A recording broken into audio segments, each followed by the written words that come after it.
আরেকটা বিষয় হচ্ছে যে আজকে আপনারা দেখেছেন যে কালবেলাতে একটা রিপোর্ট এসছে আমাদের জনপ্রশাসন সচিবকে নিয়ে, যেটা আমরা এটা নিয়ে আমরা খতিয়ে দেখছি যে আমাদের এই রিপোর্টটার সত্যতা কতটুকু, এবং এটা আমরা আশা করব যে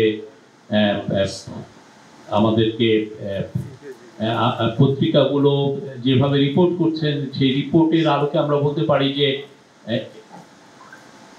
আমরা ফ্রিডম অফ প্রেসে বিশ্বাস করি, কিন্তু অ্যাট দ্য সেম টাইম আমরা আশা করব যে পত্রিকাগুলো তাদের নিউজ প্রেজেন্টেশনে আমরা আশা করব যে তারা কোনো ধরনের কোনো ডিসইনফরমেশন যাতে না ছড়ান।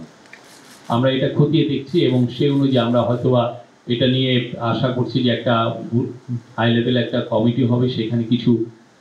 সিনিয়র জার্নালিস্টকেও আমরা ইনক্লুড করতে চাচ্ছি, just to look into this report whether it is এই রিপোর্টটা বা যে এখানে আসলে রিপোর্টটা ঠিক ছিল নাকি রিপোর্টের মানে যেই ধরনের যে এলিগেশনগুলো আসছে সেগুলোও আমরা খতিয়ে দেখছি। দুটোকেই আমরা যেই তাদের